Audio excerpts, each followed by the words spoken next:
కాకినాడ 3వ APSP battalion లో శిక్షణ పొందుతున్న ఏపీఎస్పీ కానిస్టేబుల్స్ కు రాష్ట్ర డీజీపీ ఆదేశాల మేరకు ప్రముఖ psychologist Gampa Nageswararao motivation class నిర్వహించారు. కాకినాడ 3వ బెటాలియన్ ఏపీఎస్పీ ట్రైనింగ్ సెంటర్ నందు శిక్షణ పొందుతున్న శిక్షణార్థులకు వ్యక్తిత్వ వికాసం, వారి శక్తి సామర్థ్యాలు పెంపొందించేందుకు రాష్ట్ర డీజీపీ వారి ఆదేశాల మేరకు ప్రముఖ సైకాలజిస్ట్ గంపా నాగేశ్వరరావు శిక్షణార్థులకు మోటివేషనల్ క్లాస్ నిర్వహించడం జరిగింది.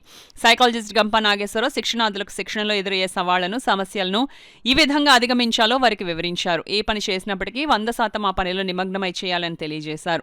ఈ కార్యక్రమంలో S Devananda Rao, additional commandant, HAC of commandant, assistant commandant Gangaraju, ఆర్ఐలు రవిశంకర్, మురళీమోహనరావు, కుమార్, ఇతర అధికారులు, 3వ బెటాలియన్ శిక్షణార్థులు 283, రాజమండ్రి 4వ బెటాలియన్ శిక్షణార్థులు 139 పాల్గొన్నారు.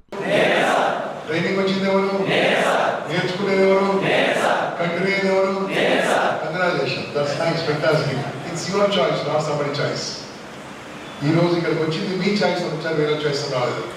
కానీ మీకు 2 రకాల ఎక్స్పీరియన్స్లు ఫేస్ అయి ఉంటారు. ఒకటో ఎక్స్పీరియన్స్, మీకు ఎప్పుడైతే అపాయింట్మెంట్ లెటర్ మీ పేరు సెలక్షన్ లిస్ట్ లో ఉండగానే ఫస్ట్ అందరికంటే హ్యాపీ వెళ్ళింది మీ అమ్మ నాన్న.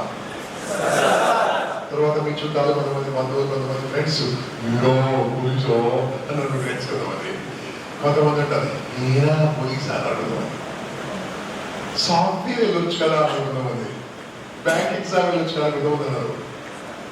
రకరకాలుగా మిమ్మల్ని కంపారిజన్ కొంతమంది ఉంటారు, అప్రిషియేషన్ కొంతమంది ఉంటారు. కానీ విమర్శించింది ఎక్కువ ఉండొచ్చు, మిమ్మల్ని మెచ్చుకుని తక్కువ మంది ఉండొచ్చు. I don't know, you know the experience.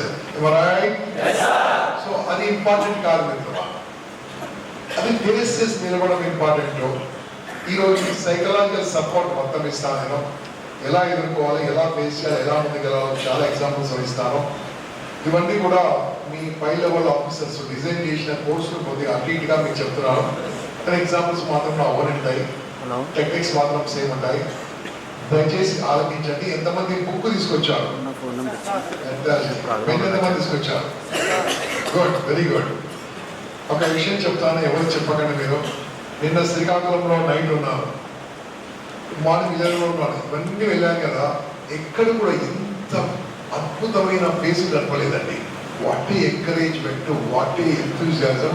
ఏం చెప్తున్నాను, మీరు కూడా చాలా ఉత్సాహం ఉంది.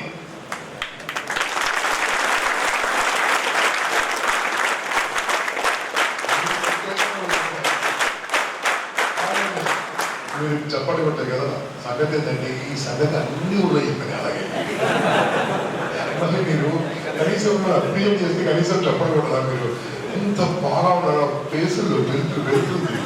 రైట్, వచ్చిన తర్వాత ఏమైంది, 2 లక్షలు అయిపోయారు. అంతేనా కదా, 5-6 మనకేం అలవాట్లేదు.